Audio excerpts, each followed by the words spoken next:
प्रार्थना करू आपण. स्वर्गीय बापा, तुझ्या नावाला धन्यवाद देतो, तुझ्या नावाला उंचावतो.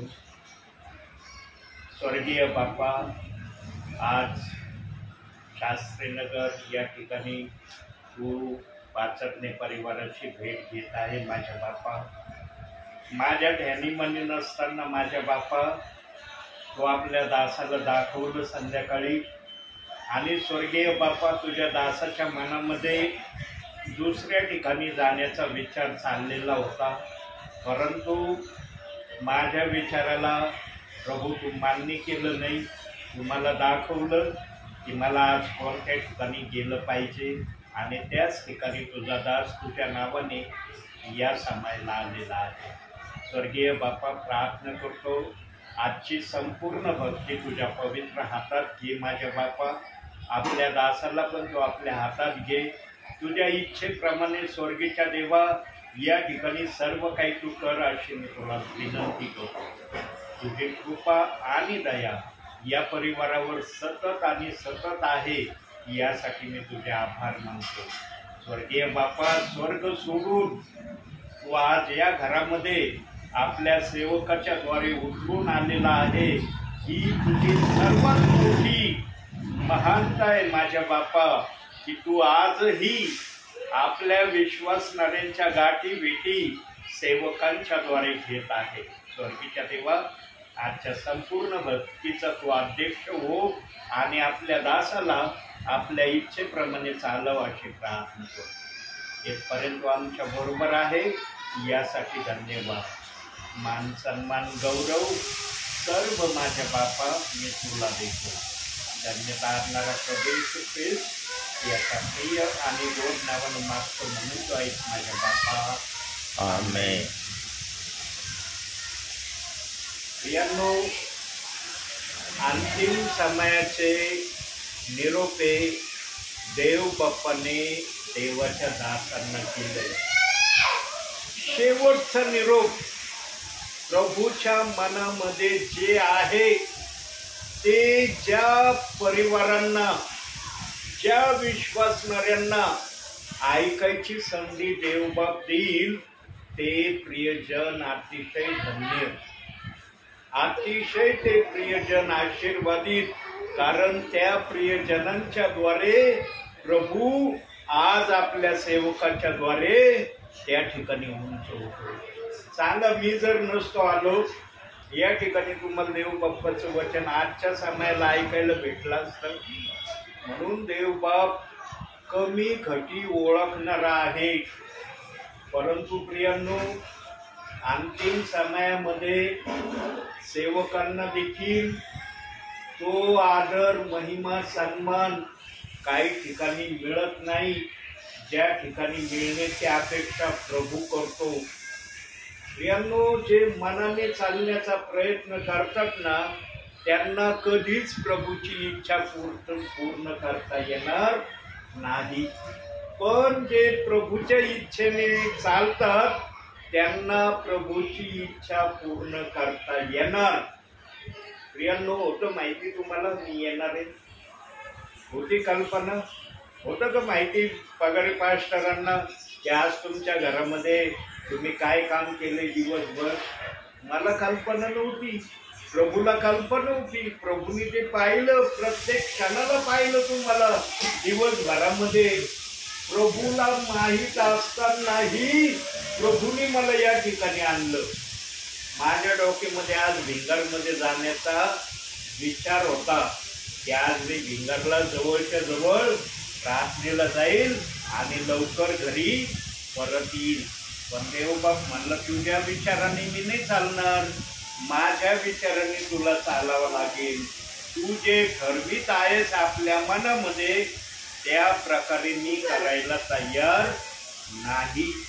आणि प्रभू सार्वभौम राजा आहे, राजांचा राजा आहे, प्रभूंचा प्रभू आहे. याचं ऐकणं आजच्या समयामध्ये सेवकांचं आणि विश्वासणाऱ्यांचं आद्य कर्तव्य आहे.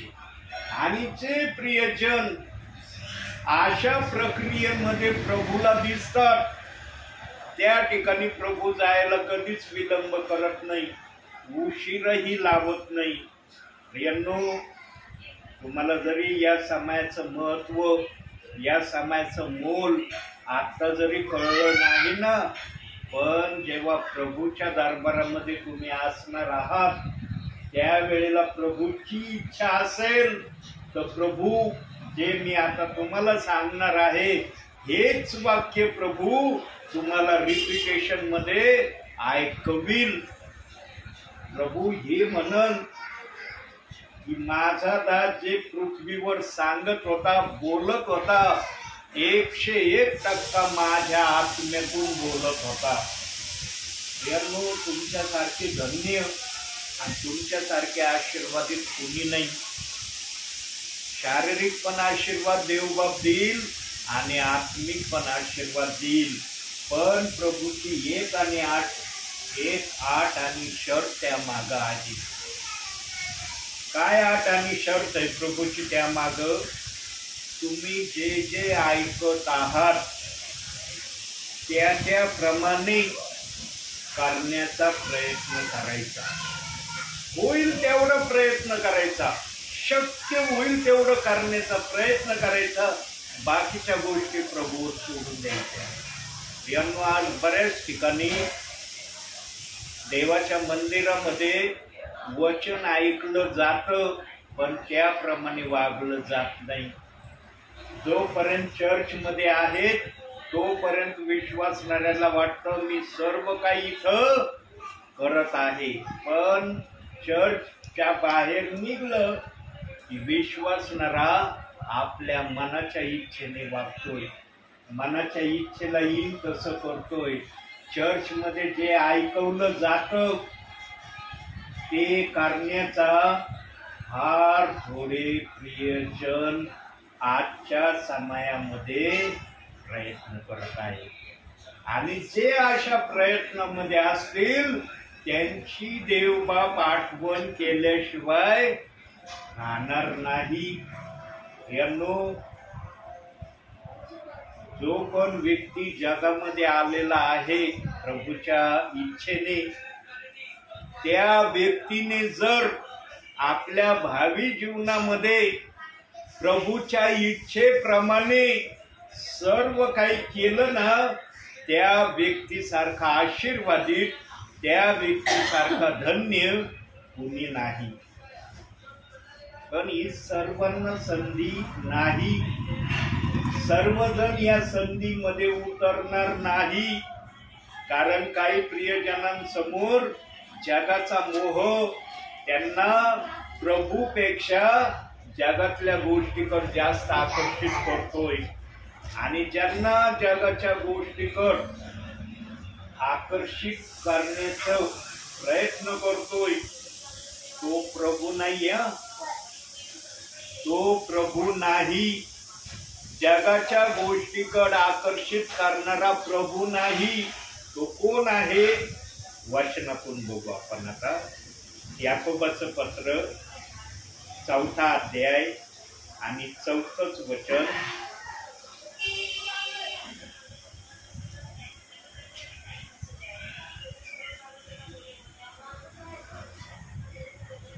अहो बेबिचारिणींनो, जगाची मैत्री ही देवाबरोबर वैर आहे हे तुम्हास ठाऊक नाही काय?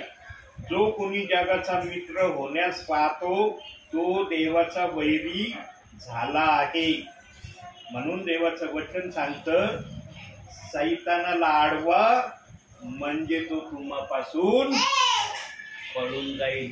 किती जण सैतानाला अडवण्याचा प्रयत्न करतात आपल्या जीवनात. किती जणांना वाटतं मी सैतानाला अडवित आहे आणि ज्या सैतानाला मी प्रभूच्या नावाने अडवतोय तो सैतान माझ्यापासून पळून जातोय. जे या समयामध्ये सैतानाला अडवणार नाही प्रियांनो, सैतान त्यांच्यावर हल्ले केल्याशिवाय राहणार नाही. का हल्ले केल्याशिवाय राहणार नाही? कारण आता तो मोकळा झालेला आहे. तो आता बंद याच्यामध्ये जो प्रभूने ठेवलेला होता एका याच्यामध्ये त्याला अंधाऱ्या कोठडीत बंद केलं होतं, तिथून त्याला बाहेर काढलंय आणि तो आज जगामध्ये कार्यरत आहे. आणि त्याचं लक्ष आणि ध्येय एकच आहे, जे प्रभूचे लोक आहेत, जे प्रभूचे सेवक आहेत, त्यांना त्रास देणं. मग तो त्रास मोहातून देतो, तो त्रास छळातून देतो, तो त्रास निंदेतून देतो, तो त्रास शंकेतून देतो. त्याचे त्रास देण्याचे माध्यम वेगवेगळे आहेत. त्याला जे माध्यम योग्य वाटेल की हा विश्वासणारा किंवा हा सेवक या गोष्टीने अडवला जाणार आहे, सैतान ती प्रक्रिया केल्याशिवाय राहत नाही. आणि अंतिम समयामध्ये प्रियांनो, सेवकांवर खूप हल्ले सैतान करणार आहे. का करणार आहे सैतान हल्ले सेवकांवर? कारण सैतानाला हे चांगल्या प्रकारे माहीत आहे की देवाचे सेवक हे या समयाचे अनमोल मोती आहेत. जर सेवक प्रार्थनेला गेले नाही तर विश्वासणाऱ्यांना घरी वचन ऐकायला मिळणार नाही. पण आजच्या समयामध्ये किती सेवक प्रार्थनेला जातात रोज नित्य नियमाने. किती जणांना ओझ आहे की मला खरोखर कोणत्या तरी परिवारात जाऊन देवाचं वचन प्रभूच्या नावाने सांगायचंय. ज्यांना ओझ असेल ना तेच घराच्या बाहेर निघतील. ज्यांना ओझ नसेल ना ते कधीच घराच्या बाहेर निघणार नाही.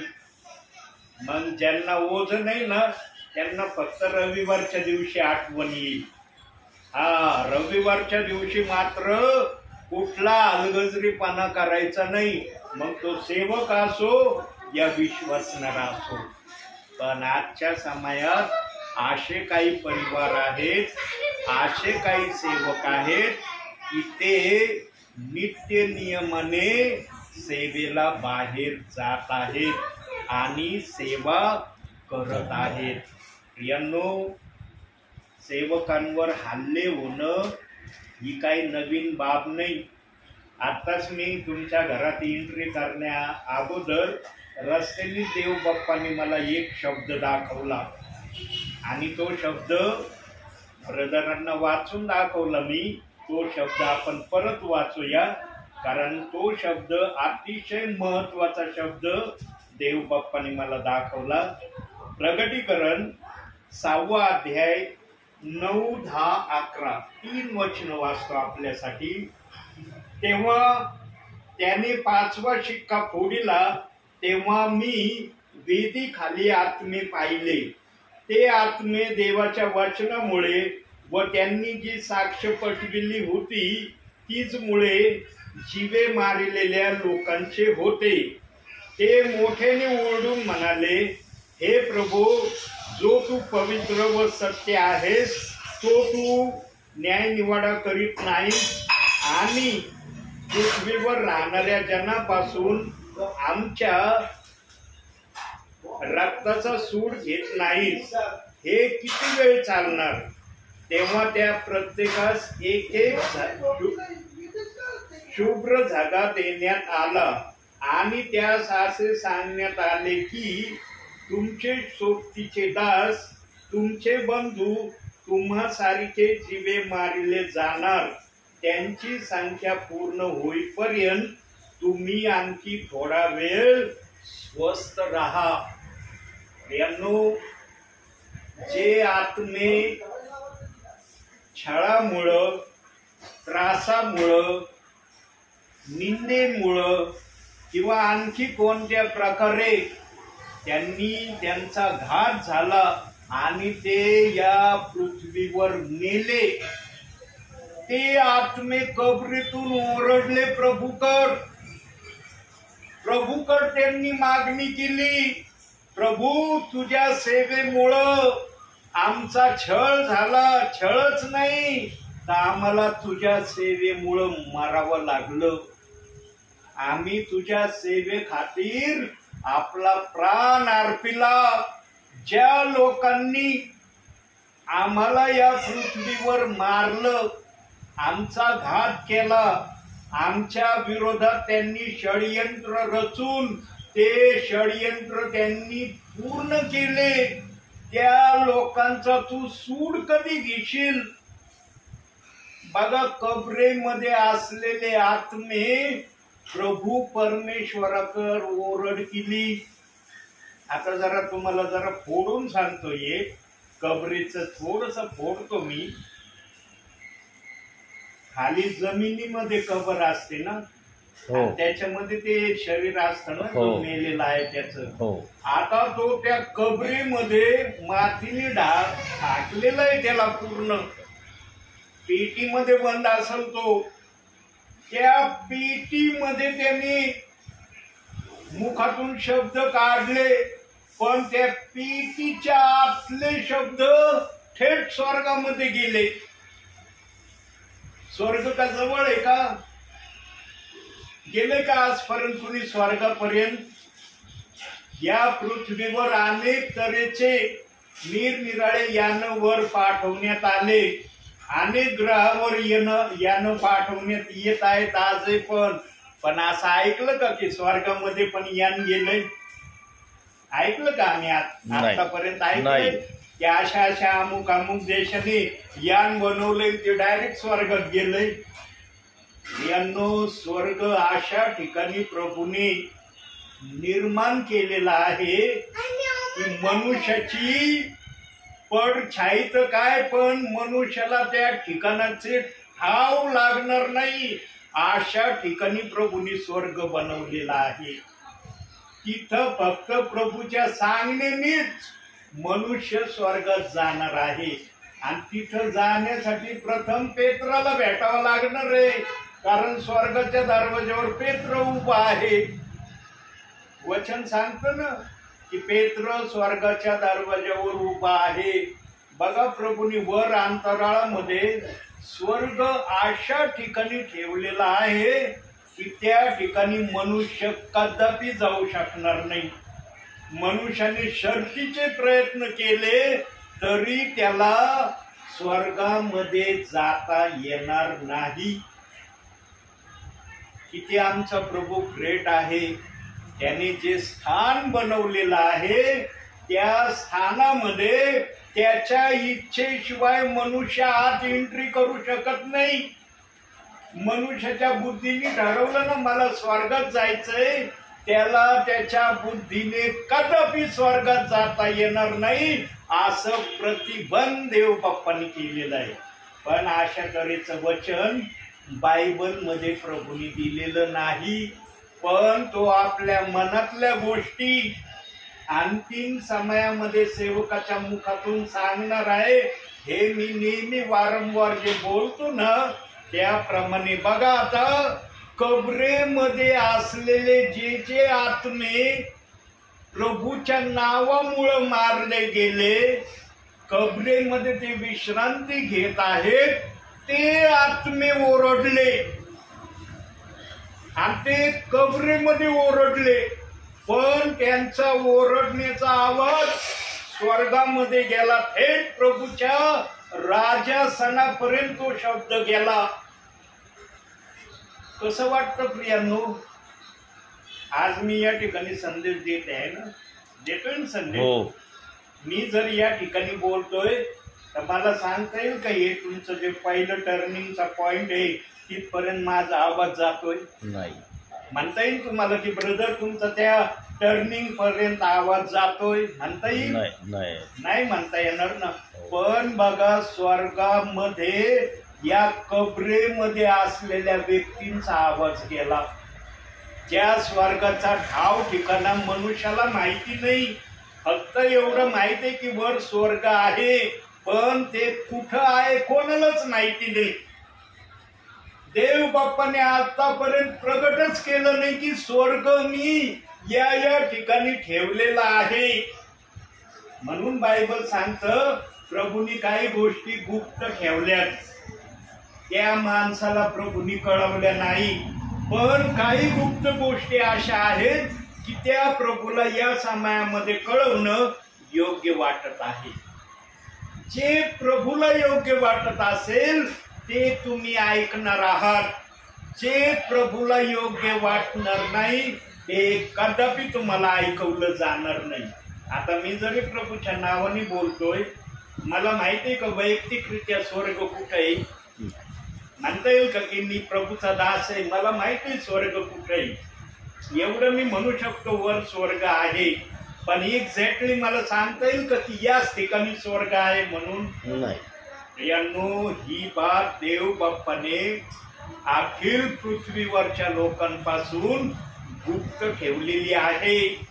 पण या कबरेमध्ये असलेल्या लोकांचा आवाज स्वर्गापर्यंत पोहोचला असं या प्रगटीकरणाच्या 6व्या अध्यायात सांगितलं. आणि त्यांनी प्रभूकडे ओरड केली, प्रभू तुझ्यासाठी आम्ही मेलो, तुझ्यासाठी आम्ही आमचा प्राण काही महत्वाचं समजलो नाही, तुझ्या सेवेसाठी आम्ही आमचा प्राण देऊन टाकला. पण ज्या लोकांनी आमचे प्राण घेतले त्या लोकांचा बदला तू कधी घेशील? त्या लोकांकडे तू कधी बघशील? ते लोक आजही पृथ्वीवर खुलेआम फिरत आहे. आम्ही कबरेमध्ये आहोत पण ते पृथ्वीवर आजही फिरत आहे.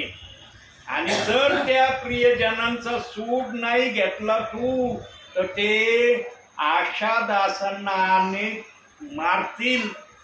तेव्हा प्रभू म्हणला, तू हे वाक्य बोलू नको, आमच्यासारखं अनेक दासांना ते मारतील. कारण काही गोष्टी बायबलनी गुप्त ठेवल्यात, त्या प्रगट केल्या नाही.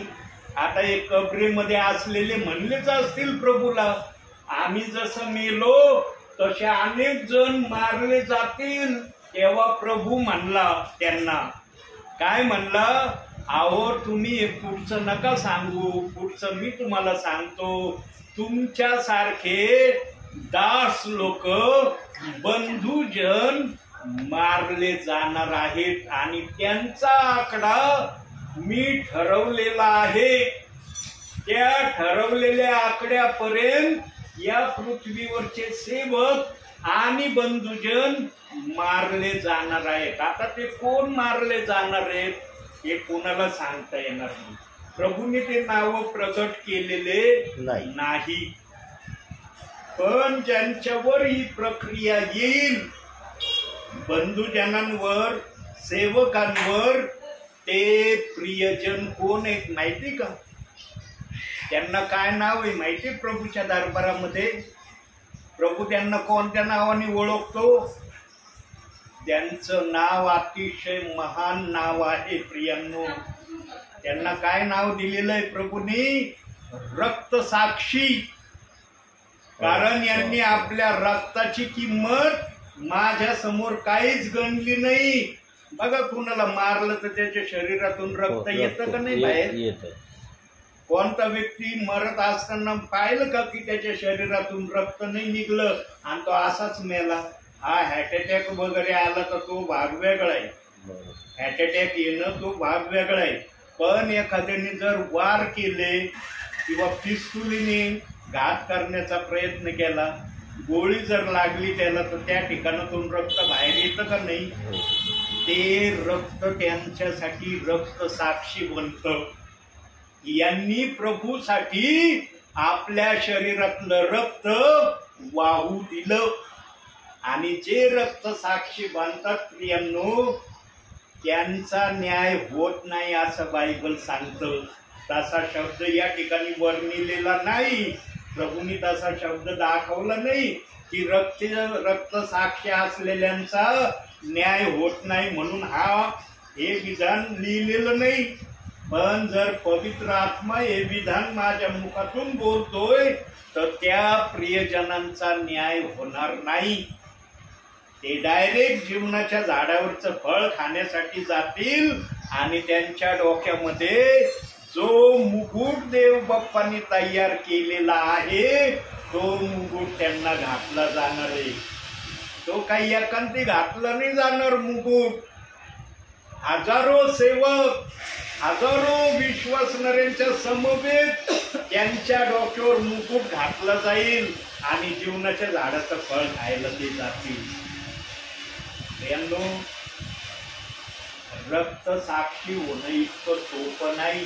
म्हणून देव बाप्पाने रक्त साक्षी ज्यांना बनवायचं ठरवलंय ते प्रियजन या समयामध्ये रक्त साक्षी झाल्याशिवाय राहणार नाही. आता ते कोण आहेत, कुठले आहेत हे मात्र मी सांगू शकत नाही, कारण देवाचा आत्मा जर मला प्रगट करत नाही तर मी माझ्या मनाने कसं काय सांगू की हे रक्त साक्षी कण ते रक्त साक्षी आहे. यांनो, प्रभू फक्त रक्त साक्षी विषयी तुम्हाला माहिती देतोय. म्हणजे आमचा प्रभू येण्या अगोदर काही सेवक, काही बंधुजन रक्त साक्षी झाल्यावर आमच्या प्रभूचं आगमन होणार आहे. तोपर्यंत आमचा प्रभू येत नाही, पण तो येण्याच्या तयारीत आहे. बघा, पुष्कळ सेवकांचा छळ चाललाय, पुष्कळ सेवकांचा छळ चाललाय प्रियांनो. त्यांच्या भावना दुखावल्या जातात, त्यांच्यामध्ये दहशत निर्माण केली जाते, त्यांना भीती त्यांच्या हृदयात आणली जाते, त्यांना वेगवेगळ्या मार्गांनी त्यांची पाळ ठेवली जाते. ते कोणत्या रस्त्याने येतात, कोणत्या रस्त्याने जातात, कोणत्या गावाला जातात, कोणत्या रोडने जातात इथपर्यंतची पाळत ठेवली जाते. आणि काही सेवकांना रस्त्यामध्ये घात केला जातोय. प्रियांनो, माझ्यावर 2 वेळेस रस्त्यामध्ये घात झाला, 2 वेळेस झाला, पण दोन्ही वेळेस देव बाप्पानी मला त्या घातातून वाचवलं. का वाचवलं माहिती का माझ्या देवानी? कारण देव बाप्पाला माहित आहे की हा दास प्रेषित 2:38 वचनाचा अनमोल मोती विश्वासणाऱ्यांना देतोय. आणि या दासाला जर या समयामध्ये जगातून काढून घेतलं तर मग हे वचन सांगायला कोण जाईल? आज प्रेषित 2:38 वचन सांगणारे सेवक नाही असं नाही प्रियांनो, पण काही सेवक प्रेषित 2:38 वचनाची सुवार्ता सांगायला घराच्या बाहेर निघत नाही प्रियांनो. आणि ते म्हणतात नाही माग सांगितली गेली सुवार्ता, आता सांगितली एकदा, आता परत सांगायची काही गरज आहे का? प्रियांनो, देव बाप्पांनी सुवार्ता सांगायचा शब्द जर ठेवलाय ना बायबल मध्ये, तो शब्द प्रभूला येईपर्यंत आम्ही सुवार्ता सांगितली पाहिजे, अशा अनुषंगाने तो शब्द बायबल मध्ये ठेवलाय. पण आजचे काही विश्वासणारे, आजचे काही सेवक आणि आजच्या काही बहिणी हे वाचनाची सुवार्ता विश्वासणाऱ्यांना सांगत नाही. ज्यांना प्रेषित 2:38 वचनाची माहिती नाही त्यांना या वचनाची माहिती काही जण देत नाही. बरोबर, त्यांना मान्य नाही होत. ते म्हणतात चर्चमध्ये यावं त्यांना जर ऐकायचं झालं ना प्रेषित 2:38 वचन, चर्चमध्ये यावं, आम्ही सांगू त्यांना काय वचन आहे, कसं वचन आहे, हे वचन का बायबल मध्ये ठेवलं, या वचनाचा बाप्तिस्मा का घेणं गरजेचं, सगळं आम्ही चर्चमध्ये सांगू. पण घरोघरी जाऊन सांगण्यासाठी काही जण आजही तयार होत नाही. त्यांचे मन कठीण होतात का त्यांना ते आवडत नाही का काय कारण असेल ते त्यांना माहिती आणि प्रभूला माहिती. परंतु हा दास आत्म्याने आणि खरेपणाने आजपर्यंत या वचनाची घोषणा करतोय. म्हणून माझ्यावर निरनिराळे प्रकारे हल्ले होत आहेत प्रियांनो, पण त्या हल्ल्यातून देवबाप मला आतापर्यंत सांभाळीत आहे. आता कोठवर देवबाप मला सांभाळील हे मला पण माहिती नाही. सध्या मी पण फार दहशतीमध्ये, फार भयामध्ये, फार भीतीमध्ये, पण म्हटलं तर काय वाईट शब्द होणार नाही, अशा अनुषंगामध्ये या वचनाची घोषणा सांगायसाठी घराच्या बाहेर निघत आहे. कारण एक गीत माझ्या मोबाईलला आहे आणि त्या गीतामध्ये सांगितलेलं आहे. काय सांगितलेलं आहे, जरा त्या गीतात आता रेकॉर्डिंग चाललेली त्याच्यामुळं ते गीत काढता येणार नाही. त्याच्यात सांगितलेलं आहे, किती छळ होऊ द्या, किती अपमान होऊ द्या, किती तुमच्या विरोधात वागलं जाऊ द्या, पण तुम्ही प्रचार सांगायला जा. प्रचार सांगितल्याशिवाय तुम्ही राहू नका. अशा अनुषंगाचं ते गीत आहे. आणि त्या गीतामध्ये सांगितलं एका काडव्यामध्ये की जर तुला मरावं लागलं प्रभूसाठी तरी तू माघार घेऊ नको, सैताना समोर झुकू नको, तर सैतानाला तुझ्या समोर झुकव. तू हारला जाऊ नको, सैतान तुझ्या समोर हारला पाहिजे. त्याच्यासाठी तुझा जीव जरी गेला तरी तू माघार घेऊ नको. अशा अनुषंगाचं ते गीत माझ्या मोबाईल मध्ये आहे. आता शब्द साहेब ते गीत माझं एवढं पाठ नाही झालेलं, पण जे माझ्या मुखातून निघलंय अशाच अनुषंगाचं ते कडवं माझ्या मोबाईल मध्ये गीतामध्ये आहे. प्रियांनो, काही गीता अशा आहेत बायबल मोबाईल मध्ये माझ्या की त्या गीतांनी मला फार उत्स्फूर्तता येते. एक नवीन चैतन्य, एक नवीन साहस गीत ऐकल्यावर मला मिळतं. अरे प्रभूच्या स्वार्थेसमोर माझ्या जीवाची काहीच किंमत नाही, माझ्या जीवाचं काहीच मोल नाही प्रभूच्या वचनासमोर, असं मन मला कधी कधी म्हणतं. म्हणून आज मी अतिशय दहशतीमध्ये प्रभूची सेवा करायला घराच्या बाहेर निघतोय. प्रियांनो, पण मी माघार घेतली नाही. कारण जो व्यक्ती गुन्हेगार नसतो ना त्याला भीती नसती, तो भीत नाही. मग योसेफाचं उदाहरण माहिती ना तुम्हाला? योसेफाचं उदाहरण माहिती तुम्हाला? योसेफावर काय झालं होतं माहिती? नाही माहिती? प्रियांनो, योसेफावर एका अधिकाऱ्याच्या बायकोने, ध्यान देऊन ऐका प्रियांनो, प्रभूचा शब्द यो, हा काय माझा शब्द मी सांगून नाही राहिलो, आणि तो शब्द बायबल मध्ये दिलाय. मी माझं मनचं काही सांगू नाही राहिलो. एक अधिकाऱ्याच्या बायकोने योसेफाला पाहिलं आणि योसेफ फार दिसायला सुंदर आणि नम्र आणि सरळ व्यक्ती त्याला दिसला. म्हणून ती अधिकाऱ्याची बायको योसेफाला घरात बंद करून म्हणली, माझ्या बरोबर झोपला पाहिजे, तू माझ्या बरोबर संभोग तू केला पाहिजे. पण योसेफ वया त्या बायकोच्या तावडीतून बाहेर पळत असताना त्या बाईने त्या योसेफाचं शर्ट धरलं वाटतं. योसेफाचं शर्ट फाटलेल्या अवस्थेत योसेफ बाहेर निघाला. आणि जेव्हा या अधिकाऱ्याच्या बायकोने पाहिलं, अरे आता माझ्या तावडीतून सुटून बाहेर निघालाय, बाहेर उभा आहे यो. मग ती आतल्या आत ओरडली, म्हणे बघा ना, हा याने ना माझ्या शरीरावर हल्ला करण्याचा प्रयत्न केला आणि मी याला प्रतिबंध केला ना, म्हणून हा पळून बाहेर गेला. बघा त्याचं शर्ट फाटलं. आणि जेव्हा त्या अधिकाऱ्याला त्या बाईने सांगितलं, त्या अधिकाऱ्याने लगेच योसेफाला जेलमध्ये बंद केलं. पण कारागृहामध्ये योसेफ असताना योसेफासाठी देव बाप्पांनी योजना बनवली. काय योजना बनवली? तुला याच राज्याचा मी मोठा अधिकारी बनवीन. आणि ज्या अधिकाऱ्याने योसेफाला तुरुंगात टाकलं होतं त्याच अधिकाऱ्याने योसेफाला तो अधिकार पद दिलं जे अधिकार पद याच्या जवळ होतं. यानो जो सत्य असतो ना ते सत्य नेहमी खरं असतं.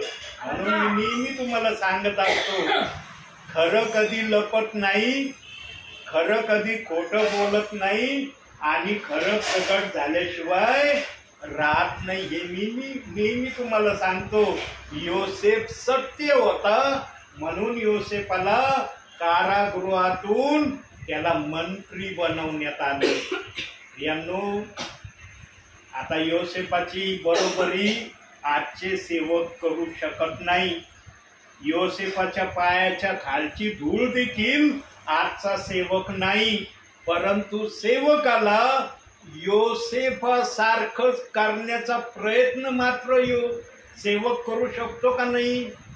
योसेफाच्या मार्गावर सेवक चालू शकतो का नाही? सर्व सेवकांना अशा प्रक्रियेतून जावं लागलं असं पण नाही.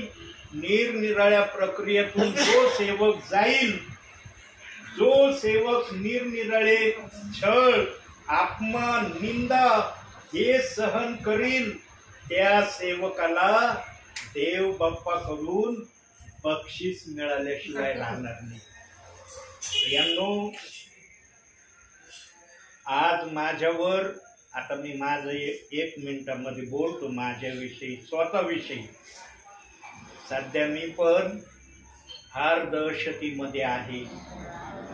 परंतु ही माझी दहशत मी कुणाला सांगू शकत नाही. सांगितली तर समोरचा व्यक्ती त्या दहशतीला मान्य करील असं नाही.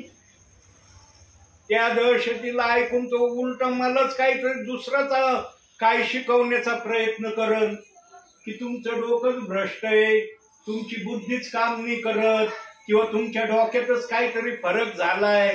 अशा तऱ्हेचं मला उलट प्रत्युत्तर ऐकायची भीती वाटते. म्हणून मी ज्या दहशतीमध्ये आहे ती दहशत मी प्रभूला सांगतोय प्रतिदिवशी, प्रभू तुझ्या सेवेमुळं मी आज अशा परिस्थितीत उतरलोय, पण मी तुझी सेवा केल्याशिवाय राहणार नाही.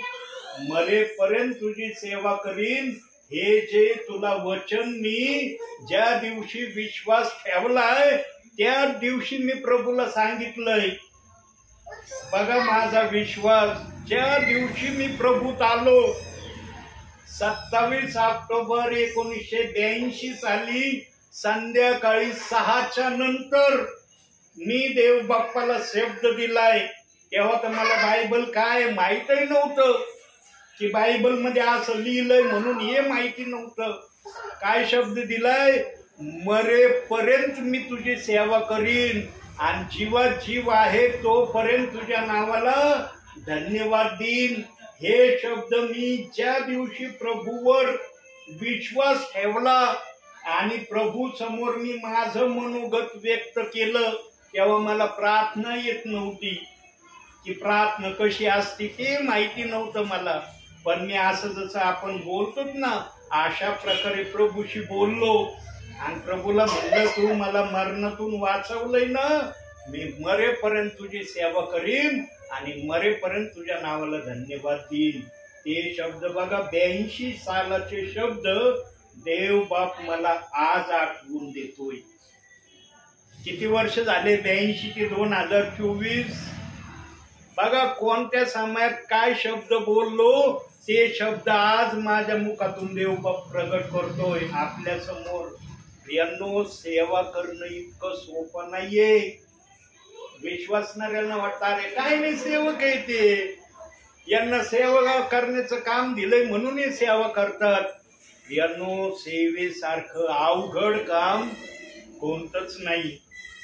म्हणून जो सेवक वचनाप्रमाणे चालण्याचा प्रयत्न करील त्यालाच प्रभूची सेवा प्रभू येईपर्यंत करता येईल.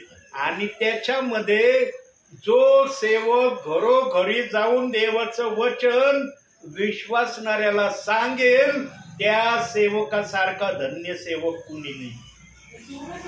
लिहिलंय का तुम्ही नाव की आज पगारे पास्टर आमच्या घरी आले? लिहिलंय वहीमध्ये?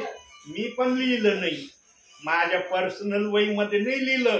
आज मी शास्त्रीनगरला पाचरणी परिवारात गेलो, मी लिहिलं नाही, पण हे लिखाण देवबाप वर करत आहे, तुमच्या नावे करत आहे, माझ्या नावे करत आहे. माझा दास कोणत्या परिवारात गेलाय आणि कोणते विश्वासणारे ते वचन ऐकत आहे, त्यांचे नाव लिहित आहे. आता जे प्रियजन व्यस्त असतील, प्रभूला ते कळतं, प्रभूला सांगायची गरज नाही कोण व्यस्त आहे कोण व्यस्त नाही. जे व्यस्त असतील त्यांची पण नावं देवबाप जीवनाच्या पुस्तकात लिहितोय. म्हणून प्रियांनो, मी तुम्हाला म्हणलं ना, तुमच्यासारखे आशीर्वादित कोणी नाही. वेदी खालच्या जेव्हा आत्म्यांनी ही ओरड केली तेव्हा प्रभू त्यांना म्हणला, थोडा वेळ कबरेमध्ये शांत राहा, आता मी माझी प्रक्रिया पूर्ण करण्याच्या मार्गावर उतरलो आहे. थोड्याच वेळामध्ये माझ्या मनात जे मी ठरवलंय, काही सेवक काही बंधू यांचं मी मरण पाहणार आहे, ते मरण पाहिल्याबरोबर तुम्हाला लगेच मी इच्छास्थळी घेणार आहे. सांगा, आम्ही विश्वास ठेवलाय, कुठं जाण्यासाठी ठेवलाय? प्रभूच्या दरबारात जाण्यासाठी ठेवलंय ना. आता जे कबरेमध्ये आत्मे ओरडत आहेत, त्या आत्म्यांना पण कुठं जाण्याची इच्छा आहे? स्वर्गामध्ये जायची इच्छा आहे ना त्यांना पण. का ते अन्य ठिकाणी जाण्यासाठी कबरेमध्ये आहेत? प्रियांनो, कोणी कोणत्याही ठिकाणी असला पण त्याचं जाणं स्वर्गामध्ये आहे हे प्रभूला सांगायचं आहे. म्हणून प्रियांनो, या अंतिम समयामध्ये कठीण प्रसंगाचा, कठीण वेळेचा, कठीण भावनेतून जाण्याचा प्रसंग तुमच्यावर जर भविष्यामध्ये आला, कारण तुम्ही प्रेषित 2:38 वचनाचे अनमोल मोती झालेले आहेत. आता मोती बनलात तुम्ही, रेडी झालेले मोती. फक्त आता तुमचा बाप्तिस्मा होणं एवढीच एक प्रक्रिया प्रभूमध्ये तुमच्यामध्ये राहिली. बाकी तुम्ही सर्व गुणांनी प्रभूला मान्य झालेले लोक आहात प्रियांनो. म्हणून टिकून राहा, कोणाच्या भयकाव्यामध्ये भडकून जाऊ नका. कुणी जर भडकावणारे आले, या समयात आहे ना, प्रेषित 2:38 वचनाच्या विरोधामध्ये फार भडकावगिरी चाललेली जागोजागी. जे कुणी या वचनावर विश्वास ठेवणारे आहेत त्यांना दुसरे येऊन लगेच सांगतात, अहो काय ते वचन तुम्ही मान्य करता? सांगा, या वचनावर विश्वास ठेवणारे किती जण आहेत, किती चर्च आहेत या वचनाचे, दाखवा आम्हाला. आणि मग अशा शब्दांनी विश्वासणाऱ्यांचे मन खच्ची केले जात आहेत. बघा, मत्ते 28:19 जागोजागी चर्च, जागोजागी पाळक, जागोजागी विश्वासणारे. तसं प्रेषित 2:38 दाखवा आम्हाला. कोणता दास आला तुम्हाला हे वचन सांगितलं, तुम्ही त्याचं ऐकून त्याप्रमाणे लागले करायला? तो ओनली जीसस आहे, तर तुम्ही ओनली जीसस झाले. नाही, कुणी ठेवू नाही तर नाही ठेवू, पण प्रेषित 2:38 वचन याच्यावर आमचा पूर्ण कुटुंबाचा विश्वास आहे. आमेन. प्रियांनो, हे तुमचं विधान आहे. मी 10 ठिकाणी फिरणारा पाळक आहे. किती ठिकाणी फिरतो मी? 10 ठिकाणी फिरतो. 10 ठिकाणचे मला अनुभव आहेत. हो आहे. तुम्ही ज्या विश्वासात आलात, ज्या मजबूतीमध्ये तुम्ही आहात, आणि ते मजबूतीचं वाक्य याच्यात रेकॉर्ड झालंय तुमचं, की तुम्ही आता या वचनाला आपल्या जीवनातून काढणार नाही कोणत्याही प्रकारे. हे तुम्ही बोलून दाखवलं प्रभूच्या आत्म्याच्या समक्षतेमध्ये. पण असे विधान बोलणारे मला इतर परिवार भेटले का? सांगा, आता तुम्ही आले का त्या ठिकाणापर्यंत ज्या ठिकाणापर्यंत मी गेलो? नाही. प्रियांनो, काही विश्वासणारे असे मला मिळाले, त्यांनी डायरेक्ट पाळकांचे नाव सांगितले मला. बाळकांचे नाव सांगितले. या बाळकांनी सांगितलं, हे वचन ऐकू नका, हे वचन सांगणाऱ्याला येऊ देऊ नका, त्या वचनवाल्याचा तुम्ही धिक्कार करा, त्याला अंगणात उभं राहू देऊ नका. काय काय वाक्य या जीवाने ऐकलेत. हे बायबल आहे माझ्याजवळ, मी खोटं बोलत नाही. पवित्र आत्म्याला जेव्हा योग्य वाटतं ना, तेव्हा पवित्र आत्मा सांगितल्याशिवाय राहत नाही. पण मी देवाकडे एकच आशा धरली, मला देव बाप्पा तू येईपर्यंत मी या वचनाची घोषणा करीन. जेवढ्या प्रियजनांपर्यंत तुला हे वचन सांगण्यासाठी मला पाठवण्याची तुला आवश्यकता भासन तिथपर्यंत हा सेवक जाईल. आणि मी जातोय. परंतु प्रियांनो, बायबलमध्ये प्रभूंनी हे पण सांगितलंय, प्रभू स्वतः एक वाक्य बोललाय. काय बोललाय वाक्य? जे प्रभूचं आहे ते प्रभूला द्या, जे जगाचं आहे ते जगाला द्या. स्वतः येशू ख्रिस्त बोललाय. काय या वाक्याचा अर्थ आहे? प्रभूला या वाक्यातून काय जगातल्या विश्वासणाऱ्यांना सांगायचंय? प्रभूचं ते प्रभूला द्या, जगाचं ते जगाला द्या. काही जण फक्त दानाविषयी या वाक्याला उपयोगात आणतात, पण प्रभूने फक्त दानासाठी हे वाक्य उद्गारलेलं नाही. प्रभूला या वाक्यातून काय सांगायचंय माहितीये? प्रभूला हे सांगायचंय, तुझ्या डोक्यामध्ये बुद्धी ठेवली मी, तुला माझी सेवा तर करायचीच आहे आणि मी ती करून घेणारच आहे. त्या सेवेबद्दल मी तुला अडवणार नाही, पण समय ओळखून माझी सेवा कर. तू जर जगातून निघून गेला तर मग कोण वचन सांगायला जाईल? परिस्थिती जशी असन तसं तू स्वतःला बदलण्याचा प्रयत्न कर. म्हणून सध्या प्रियांनो मी बाहेर गावांना सध्या जात नाही. 27 ऑगस्टला औरंगाबादवरून मी नगरकड येत असताना 2 वेळेस माझ्यावर घात करण्यात आले. नेवाशा फाट्याच्या माग एकदा घात करण्यात आला आणि शेंडीच्या बायपासच्या थोडं माग जेऊरचा टोल नाका त्याच्या थोडस पुढं सुमसाम एरियामध्ये परत माझ्यावर घात करण्यात आला. आणि तीच कार माझा नेवाशा फाट्यापासून किंवा औरंगाबाद पासून माझ्या माग ती कार होती का काय मला माहिती नाही, पण नेवाशा फाट्याच्या तिथं माझ्यावर घात झाला 2 वेळेस. दोन्ही याच्यातून देवाने तिथं मला वाचवलं. शेंडी बायपासच्या तिथं पण पुन्हा 2 वेळेस तसेच घात माझ्यावर करण्यात आले. काहीतरी आवाज माझ्याकडे करण्यात आला, व्हॉईसचा आवाज. जसं मोबाईलमध्ये आपण फोटो काढताना कसं वाचतो तो मोबाईल, ट्रिक आवाज येतो, तसे 2 आवाज 2 वेळेस माझ्यावर. मी स्वतः ऐकलं. हेल्मेट असताना मला ऐकायला आलं.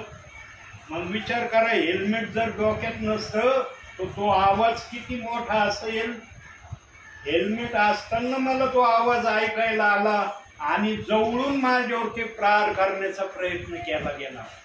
असं नाही की दुरून करण्यात आला, जवळून.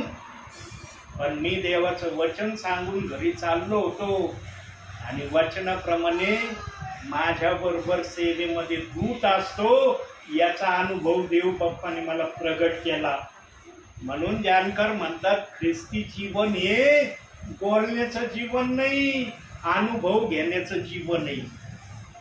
जर नेवाशा फाट्याला माझ्यावर घात झाला असता, घरापर्यंत आलो असतो का मी? नसते. शेंडी बायपास पाशी माझा घात झाला असता, आलो असतो का घरापर्यंत? म्हणून माझा देव मला सांभाळतोय, माझं रक्षण करतोय. त्याला माहितीये माझा हा सेवक प्रेषित 2:38 वचनाची सेवा करायला प्रामाणिकपणे जातोय. कोणता मोह डोक्यामध्ये घेऊन जात नाही की मी या मोहासाठी त्या परिवारात चाललोय. फक्त वचनाच्या अभिलाषेने मी परिवारात जातो. आणि ज्या ठिकाणी वचन होत नाही ना प्रियांनो, त्या ठिकाणातून मी इतक्या जड अंतःकरणाने घराकडे जातो ना, इतकं जड अंतःकरण माझं होतं. प्रभू मी कशासाठी गेलो? वचन झालं नाही, कशाला गेलो मी तिथं? का पाठवलं मला तिथं तू? असा सवाल मी देव बाप्पाला करतो. म्हणून देवाला मी सांगितलेलं आहे, देव बाप्पा मला ज्या पण ठिकाणी तू घेऊन जाशील तिथं वचन जर झालं तर घेऊन जा. तुला जर वाटत असेल ना तिथं वचन होणार नाही, मला कशाला तिथं घेऊन जातो? मला नेऊ नको तिथं. आज माझ्या डोक्यात भिंगारला जायचा विचार होता. देव म्हणलं तिथं वचन नाही होणार, मी तिथं नाहीये. म्हणलं मग कुठं आहे तू? मी इथं आहे शास्त्रीनगरला. आलो शास्त्रीनगरला. आल्याबरोबर आमच्या ताईंनी सांगितलं आमच्या घराची कलरिंग चाललेली आहे, आम्ही फार व्यस्त आहे. आल्याबरोबर ताई मला बाहेरच बोलल्या, व्यस्त असतानाही तुम्ही देवाचं वचन ऐकत आहात, देवाच्या सानिध्यात बसलेले आहात, किती आशीर्वादित आहे तुम्ही. स्वतःच विचार करा, मला नका विचार करायला लावू. तुम्ही स्वतः विचार करा. आमच्या घरामध्ये आज कसं वातावरण आहे. या वातावरणामध्ये असतानाही आम्ही देवाच्या चरणी बसलो. आमच्यासारखे आशीर्वादित कुणी का? यांनो असे प्रियजन ना फार थोडे मला सेवेमध्ये सापडले, फार थोडे सापडले की ते व्यस्त असताना पण देवाचं वचन ऐकायला बसले. ना तर काही जणांनी बाहेरूनच, ब्रदर आम्ही फार व्यस्त आहेत, आज नाही पुढच्या वेळेला या. यांनो तुम्हाला एवढी समज देवाने दिली. आता मी थांबणार आहे या ठिकाणी. तुम्हाला देव बाप्पांनी काय समज दिली माहिती का? तुम्ही का बसला तिथं सांगता येईल का तुम्हाला? राईट, एकदम करेक्ट. देवाच्या आत्म्याने तुमच्या मनात एवढी समज घातलेली आहे की दास जर आमच्या घरी आले प्रभूच्या नावाने तर प्रभू आम्हाला आशीर्वाद देणार आहे, आणि ते आशीर्वाद घ्यायला आम्ही इन्कार कसा करावा म्हणून बसला तुम्ही इथं. जर तुम्हाला आशीर्वाद नसते ना मिळायचे, तुम्ही बसले असते का? मला थांबू दिला असतं का? पाणी वगैरे चहा दिला असतं, म्हणले असते निघा आता. तुम्ही केलं का? तुम्ही असं का नाही केलं? कारण तुम्हाला आशीर्वाद हवेत, मला आशीर्वाद हवेत. यांनो शारीरिक आशीर्वादाला जरी देवाने विलंब लावला ना हरकत नाही, पण आमच्या आत्मिक आशीर्वादाला देवबाप जरासाही विलंब लावित नाही. तुमचं नाव लिहिलं जातंय, माझं नाव लिहिलं जातंय आशीर्वादाच्या लिस्टमध्ये. सांगा आजच्या या समयाला जे तुम्ही पाहतात, मला अशा प्रकारचे जे सेवक या समयाला करत असतील प्रभूसाठी, ते सर्व विश्वासणारे सर्व ते सेवक आपल्यासारखे आशीर्वादित आहेत का नाही? आहेत का नाही? हे पण आशीर्वादित आहे.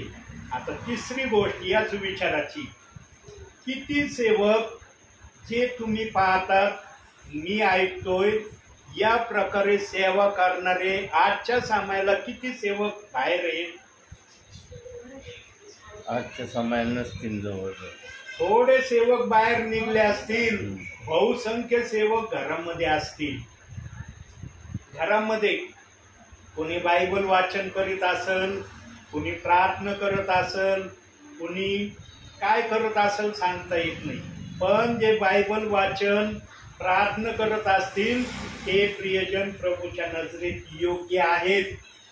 पण जे या समयाला प्रार्थना नसतील ना करत, बायबल वाचन करत नसतील, इतर गोष्टीमध्ये असतील, त्यांच्याकडे प्रभूचं लक्ष आहे की हे सेवक आहेत, ना प्रार्थनेला बाहेर गेले, ना घरामध्ये बायबल वाचन करत आहे, ना प्रार्थना करत आहे.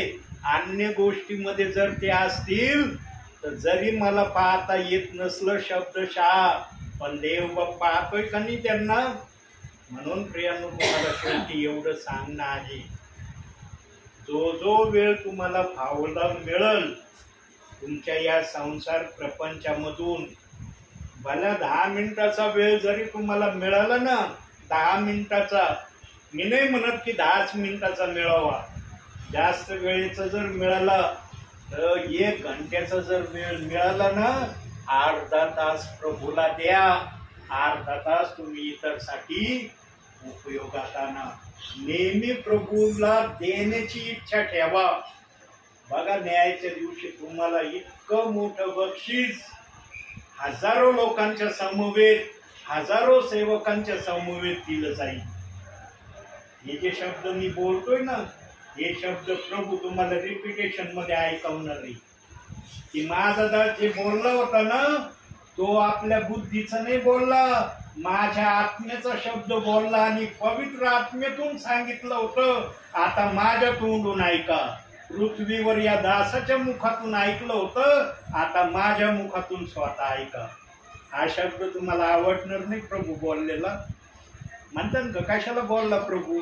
आम्ही पृथ्वीवर ऐकलं होतं, तुझ्या मुखातून ऐकायची नव्हती इच्छा आम्हाला, असं म्हणन का आत्मा प्रभूच्या दरबारात? नाही. यांनो, जे विश्वासणारे असे रिपिटेशनचे शब्द प्रभूच्या मुखातून ऐकतील, त्या प्रियजनांसारखे आशीर्वादित कोण आहे? सांगा, या जगातलं काय आणलंय, काय घेऊन जाणार आहेत तुम्ही? नेणार आहेत का काही जगातलं? पण प्रभूच्या राज्यातलं प्रभू बरोबर घेऊन जाणार आहेत तुम्ही, आणि तुमच्या आत्म्याबरोबर ते प्रभू समोर उभं राहणार आहे. तुमचा पिक्चर ओपन केला की लगेच दिसणार आहे, या विश्वासणाऱ्याने पृथ्वीवर काय केलं माझ्यासाठी, चांगलं केलेलं असलं लगेच तो पिक्चर दाखवून तुम्हाला. पण आज सगळ्यांचा पिक्चर चांगलाच आहे असं दिसतंय का? आज दिसतंय? आज यांनो, विश्वासात मजबूत राहा. येणाऱ्या दिवसामध्ये देवबाप निश्चित तुमच्यासाठी काहीतरी करेल. आणि तुम्ही तुमच्या व्यसनाविषयी खबरदार होतात का नाही? हो, होतो सर. होतात का नाही? हो. त्या व्यसनाला गुड बाय करा आता. त्या व्यसनाला म्हणाव, कवर माझ्यामध्ये राहतो, निघ आता. मी येशूला पूर्णपणे परिधान केलंय, तू कशाला इथं घाण करू नये? निघ, तुझी घाण घेऊन निघ आमच्या हृदयातून बाहेर आता. आता आम्हाला पवित्र आणि शुद्ध व्हायचंय. येशूच्या पवित्र जलाने आम्हाला शुद्ध बनायचंय. त्या व्यसनांना असं सांगा, लगेच पळून जातील ते. म्हणणार आता नको थांबायला इथं, आता हे पार पूर्ण प्रभूचे झालेत. येणाऱ्या दिवसामध्ये तुमच्या मुखातून हे शब्द मला ऐकायला मिळाले पाहिजे प्रियांनो. नंतर काय चाललंय आमचा प्रयत्न प्रभूच्या नावाने. आता त्या नाही ब्रदर, नक्कीच म्हणजे प्रयत्नच चालू आहे. गुड बायच केलं पाहिजे त्या व्यसनांनी. ते व्यसन तुम्हाला म्हणले पाहिजे, गुड बाय, आम्ही चाललो आता, आम्ही नाही थांबत आता. तुम्ही एवढे प्रार्थना करत होते, आता प्रार्थना नका करू, आताच आम्ही आमच्या मनाने तुमच्यातून जातो, असं व्यसन म्हणलं पाहिजे. आणि ही प्रक्रिया कोणावर झाली? शोभा कदम, नेप्तीचे आमचे बहीण, त्यांच्या मधले व्यसन असं त्या बहिणीला म्हणून निघून गेले. रात्रीच्या 1 नंतर 30 वर्षाची मिसरी त्या बहिणीला म्हणली, गुड बाय, मी चालले आता, परत येणार नाही तुझ्याकडं. ती बहीण पण म्हणली, येऊ नको आता, मी येशूची दासी झालेली आहे, माझ्याकडे यायची गरज नाही तुला. आणि ती बहीण आजही मिसरी विरहित प्रभूच्या नावामध्ये आहे. यानो, मला पण हे शब्द तुमच्या मुखातून ऐकायचा मी आतुर झालोय. नक्कीच मी येतो ना या ठिकाणी. हो. मी जगिक आशेने येत नाही, मी आत्मिक आशेने येतो. तुमच्यामध्ये जर व्यसन नसते ना प्रियांनो, हे बायबल हातात आहे माझ्या, खोटं नाही बोलत, हे बायबल हातात घेऊन सांगतो मी. व्यसन जर नसते ना, तुमचे कधीच बाप्तिस्मे मी केले असते, प्रभूकडे विनंती केली असती तशी, तू प्रेरणा दे मला या दिवशी या प्रियजनांचे बाप्तिस्मे कर म्हणून, आणि मी केले असते. पण देवबाप पाहतोय, अरे यांच्यामधून अजून व्यसन पूर्णपणे गेले नाही, पण हे काढण्याच्या प्रयत्नामध्ये आहेत. पण आता व्यसनांनी असं म्हणलं पाहिजे तुम्हाला, आम्हीच जातो तुमच्यामधून, मीच तुम्हाला गुड बाय करतो, असं व्यसन म्हटलं पाहिजे. त्याचा लाड नका करू, त्याला म्हणा आता तू आम्हाला गुड बाय कर, आम्ही फार गुड बाय केला तुला, आता तू आम्हाला गुड बाय कर आणि आमच्यातून निघून जा, येशूच्या नावाने निघून जा, असा शब्द बोला तुम्ही. बघा व्यसन पळतेत का नाही. कुठलं व्यसन असू द्या, पळून जाणार तुमच्यामधून. कारण या ठिकाणी प्रभूचा आवाज तुम्ही ऐकत आहात. ऐकतात ना देवाचा आवाज? हो. ज्या पण वेळेला प्रभू आलाय वचन ऐकतात ना तुम्ही? सैतान घाबरून गेलाय, अरे हे प्रियजन आता पूर्ण प्रभूचे झालेत, आता माझं काही इथं चालणार नाही, फक्त आदेश करा त्याला, आता निघ येशूच्या नावाने, आम्ही तुला गुड बाय केलाय, आता तू आम्हाला गुड बाय करून निघून जा. बघा व्यसन जातंय का नाही. नाही गेलं ना तर मी देवाचा सेवक नाही. आणि मी सेवा सोडून देईन करणं, जर व्यसन तुम्हाला गुड बाय नाही म्हणलं तर. पवित्र आत्मा जर मला बोलायला सांगतोय ना, तर मी पवित्र आत्मेतून बोलतोय तुम्हाला प्रियांनो. आता व्यसन तुम्हाला गुड बाय करणार नाही. तुम्ही फार गुड बाय केलं व्यसनाला, पण व्यसन म्हणणार आहे आता गुड बाय, आम्ही जातो, परत येणार नाही. त्याला म्हणायचं येशूच्या नावाने कायमचं जाय, परत येऊ नको माझ्याकडे. आणि ज्या दिवशी तुमचं व्यसन गेलेलं मला दिसेल ना, प्रभू दाखवेल ना की व्यसन गेलं, त्या दिवसानंतर मी एकच प्रार्थना तुमच्यासाठी करणार आहे. एकच प्रार्थना, ती पण इथं नाही करणार, माझ्या खोलीमध्ये एकांती प्रार्थना करेल. प्रभू या प्रियजनांच्या बाबतीत मी तू कधी करणार आहे, मला लवकर दाखव. आणि ज्या दिवशी प्रभू मला दाखवेल ना यांच्या बाबतीत मी या दिवशी होणार, त्याच दिवशी प्रभू तुम्हाला पण दाखवेल की माझा दास या दिवशी येणार आहे बाप्तिस्मासाठी. तुम्ही बाप्तिस्मासाठी रेडी राहा. तुम्हीच मला सांगाल, प्रभूने आम्हाला सांगितलंय बाप्तिस्मा घे म्हणून. हे आत्म्याचं काम आहे. बायबलमध्ये अशा गोष्टी सांगितल्यात. एखादी गोष्ट जर प्रभू बोललाय ना, तर ती एकाला नाही दोघांना प्रभूने सांगितली. अशा तऱ्हेच्या भविष्यवाणी या योगाच्या पुस्तकात यशायाच्या याच्यामध्ये सांगितल्यात.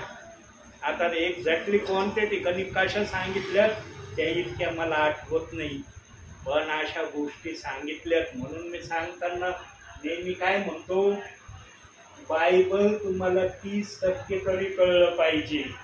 60% नाही कळलं, 100% नाही कळलं, हरकत नाही. 30% तरी तुम्हाला माहित असलं ना, ते 30% तुम्हाला बोलण्यासाठी शक्ती देईल. बघा मी ते वाचलेलं आहे बायबलमध्ये, पण एक्झॅक्टली पुढं वाचलंय, कसं वाचलंय हे माझ्या लक्षात येईने. पण अशा प्रकारचे शब्द पवित्र आत्मा बायबलमध्ये बोललाय. तिची बात मला प्रभू सांगणार आहे, तीच बात तुम्हाला प्रभू सांगणार आहे. अशा तऱ्हेचे वचन बायबलमध्ये आहेत. यांनो स्वतःला फार धन्य समजा आणि नम्रतेने चाला. बायबल वाचन करतात ना, हो, बायबल वाचन करण्यापासून माघार घेऊ नका. कांचनताई विशेष करून तुम्ही, तुमच्याकडे फार लक्ष आहे प्रभूचं तुमच्याकडे सर्वात जास्त लक्ष आहे. ध्यानात ठेवा ही बात. हे बायबल साक्षीला आहे, मी खोटं नाही बोलत. कारण प्रभूला तुम्हाला फार मोठे आशीर्वाद द्यायचे. तुम्ही फार आशीर्वादाचं पात्र प्रभूसाठी होणार आहे. प्रभूनी जी आज्ञा तुम्हाला दिली, करायला सांगितली, प्रामाणिकपणे करा. दिवसातून एकदाच करायचा आदेश दिलाय ना प्रभूनी, एकदा प्रामाणिक करा. आणि देव बाप येणाऱ्या दिवसामध्ये काही ना काही तुमच्यासाठी करील. आता कधी करील, कोणत्या समयात करील हे मात्र प्रभू दाखवित नाही, मी सांगत नाही. पण एवढं सेवक या नात्याने जरूर बोलतो, येणाऱ्या दिवसामध्ये प्रभू काही ना काही तुमच्यासाठी केल्याशिवाय राहणार नाही. म्हणून छोट्याशा वाचनातून देवबाप तुम्हाला आणि मला भरपूर आणि भरपूर आशीर्वाद देव. आमेन. दाखव ब्रदर पण नको. माझे फार फोटो आले, तुमचा पण फोटो जरा दिसू द्या.